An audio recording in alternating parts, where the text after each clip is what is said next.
নমস্কাৰ।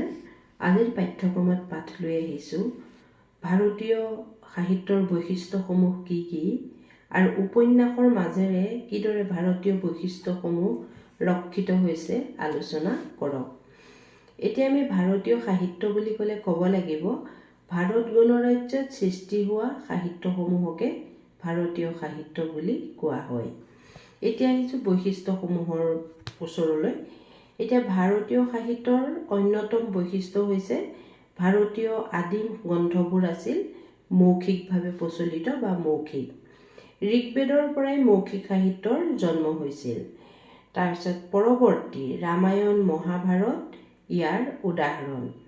ৰামায়ণ মহাভাৰতৰ পৰা বেদ উপনিষদলৈকে সকলোবিলাক আছিল মৌখিক সাহিত্য। ধ্ৰুপদী সংস্কৃত সাহিত্য ভাৰতীয় সাহিত্যৰ অন্যতম বৈশিষ্ট্য। তাৰপিছত আহিছে ২ নম্বৰটো মধ্যযুগত। মধ্যযুগত ভাৰতৰ বিভিন্ন ভাষাত সাহিত্যৰ সৃষ্টি হয়, যেনে মাৰাঠী, গুজৰাটী, বাংলা, উৰিয়া, অসমীয়া, হিন্দী আৰু উৰ্দু, মানে বহুভাষিক সাহিত্যৰ জন্ম হয়।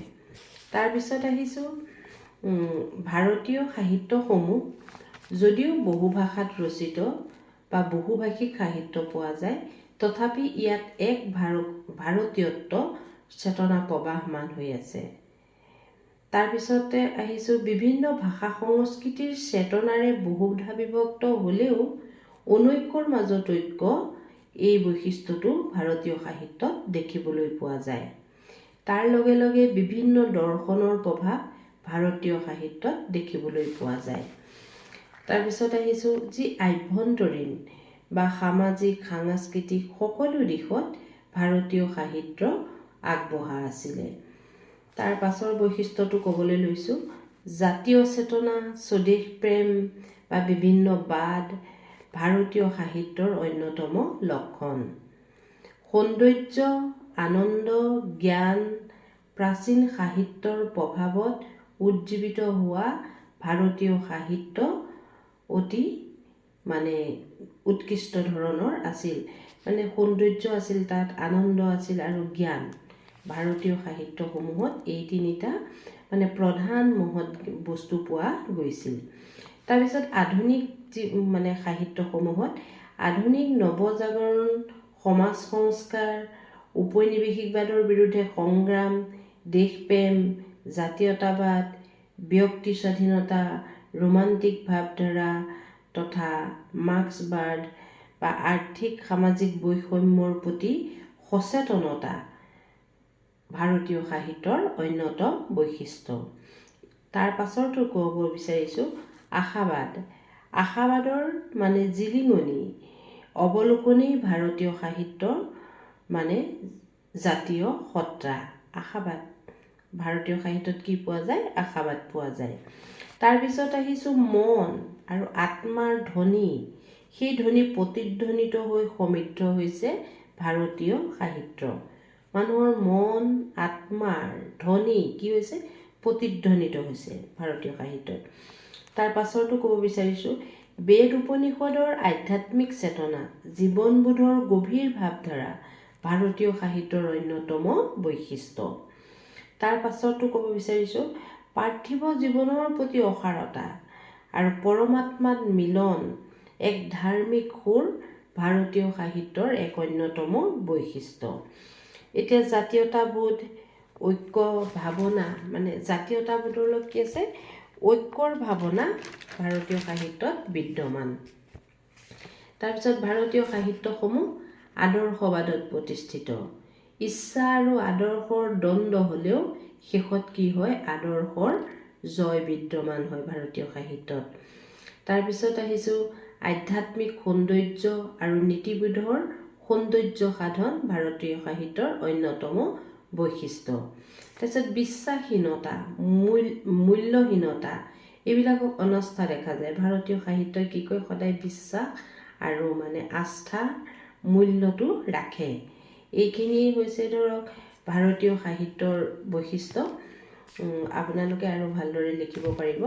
লগে লগে এই উপন্যাসৰ মাজেৰে কিদৰে ভাৰতীয় সাহিত্যৰ বৈশিষ্ট্যসমূহ ৰক্ষিত হৈছে তাক আমি উল্লেখ কৰিবলৈ আগবাঢ়িছোঁ। এতিয়া উপন্যাসত ভাৰতীয় সাহিত্যৰ বৈশিষ্ট্যসমূহ দেখা পোৱা যায়। উপন্যাস সাহিত্য এক আধুনিক সৃষ্ট উপন্যাস, হয়নে? আধুনিক যুগৰ এটা বস্তু সাহিত্যৰ দ্বাৰা। ভাৰতীয় সাহিত্যৰ অন্যতম বৈশিষ্ট্য স্বদেশ প্ৰেম, জাতীয় চেতনাচ্যুত যি বৈশিষ্ট্য, তাক আমি উপন্যাসৰ মাজত দেখিবলৈ পাওঁ। উদাহৰণস্বৰূপে ভূপেন্দ্ৰ নাৰায়ণ ভট্টাচাৰ্যৰ মৰুদ্যান উপন্যাসৰ কথা আমি ক'ব পাৰোঁ, অসমীয়া উপন্যাস। আৰু তেনেকৈ বহু ভাষাতো তেনেকুৱা উপন্যাস বা জাতীয় চেতনা, স্বদেশ প্ৰেমবিলাক দেখিবলৈ পোৱা যায়। তাৰপিছত ইতিহাস চেতনাটো পোৱা যায়। ঐতিহাসিক উপন্যাসসমূহ ইয়াৰ উদাহৰণ। আমি যদি উদাহৰণস্বৰূপে সৈয়দ আব্দুল মালিকৰ ধন্য নৰু তনুভাল উপন্যাসখন লওঁ বা ৰূপতীৰ্থৰ যাত্ৰী উপন্যাসখনৰ কথা কওঁ, যে সেই উপন্যাসসমূহত ইতিহাস চেতনা দেখিবলৈ পোৱা যায় বা জীৱনীমূলক। এতিয়া শংকৰদেৱৰ জীৱনৰ আধাৰত যে আব্দুল মালিকে লিখিলে ধন্য নৰ তনুভাল, সেইখন এখন ইতিহাস চেতনা যোগ্য উপন্যাস। তাৰপিছত আহিছোঁ যিটো বহুভাষিক বৈশিষ্ট্য। উপন্যাসবিলাক কি হৈছিল, ভাৰতৰ বহু ভাষাত ৰচিত হৈছিল। ইয়াৰ উপৰি আঞ্চলিক পটভূমিক লৈ উপন্যাসসমূহ লিখা হৈছিল। এই আঞ্চলিক পটভূমিৰ মাজত ৰচিত হ'লেও তাত একতা আৰু চেতনাৰ যি বৈশিষ্ট্য, তাক দেখিবলৈ পোৱা গৈছিল। আমি যদি অসমীয়া ঔপন্যাসিক ৰজনীকান্ত বৰদলৈৰ মিৰিজীয়ৰীৰ কথা কওঁ, এখন উৎকৃষ্ট উপন্যাস। তাৰপিছত আহিছে বাংলা ভাষাত লিখিত উপন্যাসসমূহৰ কথা। ইয়াৰ উপৰি বহু ভাষাত উপন্যাসসমূহ ৰচনা হৈছিল। মাৰাঠী, তামিল, তেলেগু, মণিপুৰী আদি প্ৰায় ভাৰতীয় ভাষাত উপন্যাসসমূহ ৰচিত হৈছিল। বহুভাষিক বৈশিষ্ট্যটো ইয়াত পৰিলক্ষিত হোৱা যায়। তাৰপিছতে ভাৰতীয় সাহিত্যৰ যি মনোবিশ্লেষণাত্মক বৈশিষ্ট্য, সেইবোৰ উপন্যাসত ৰক্ষিত হোৱা দেখা যায়। মনোবিজ্ঞানৰ গৱেষণাৰ ফলত নতুন নতুন চিন্তাৰ প্ৰতিফলন উপন্যাসৰ মাজেৰে প্ৰৱাহিত হৈছে। জাতীয়তাবোধ, ৰাষ্ট্ৰীয় ঐক্যৰ ভাৱনা ৰক্ষিত হোৱাও দেখা গৈছে। বিভিন্ন অঞ্চলৰ মানসিকতা, সমাজ সংস্কৃতিৰ চিত্ৰও উপন্যাসত ফুটি উঠিছে।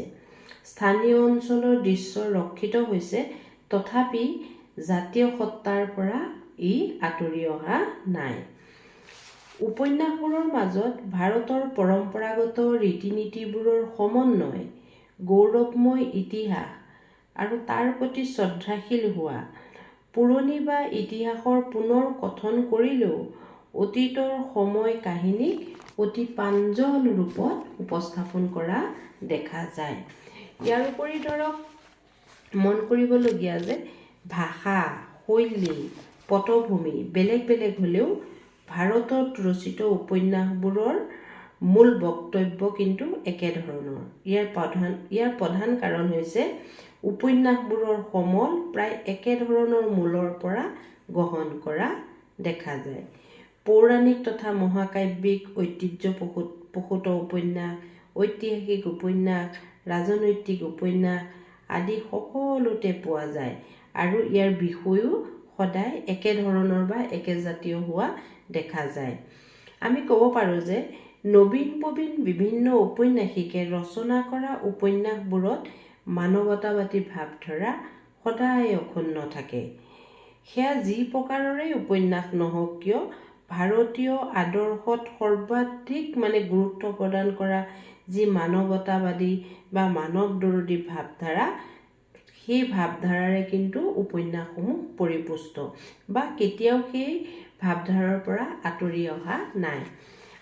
মই আজি পাঠ্যক্ৰমটো ইমানতে সামৰিছোঁ আৰু আপোনালোকে মই আশা কৰিম অধ্যয়ন কৰিব আৰু ভাল ভাল বৈশিষ্ট্য বা কেনেদৰে ৰক্ষিত হৈছে আপোনালোকে অলপ মিলাই ল'ব। ধন্যবাদ। যদি ভাল পাইছে শুনি লাইক আৰু কমেণ্ট কৰিব আৰু ছাবস্ক্ৰাইব কৰি ৰাখিবলৈ নাপাহৰিব। আপোনালোকে কৰা এটা ছাবস্ক্ৰাইবে মোক অনুপ্ৰাণিত কৰে আৰু আপোনালোকলৈ মই পাঠ লৈ আহিবলৈ সদায় আগবাঢ়ি আহিব পাৰিম। ধন্যবাদ। সকলোৰে কুশল হওক।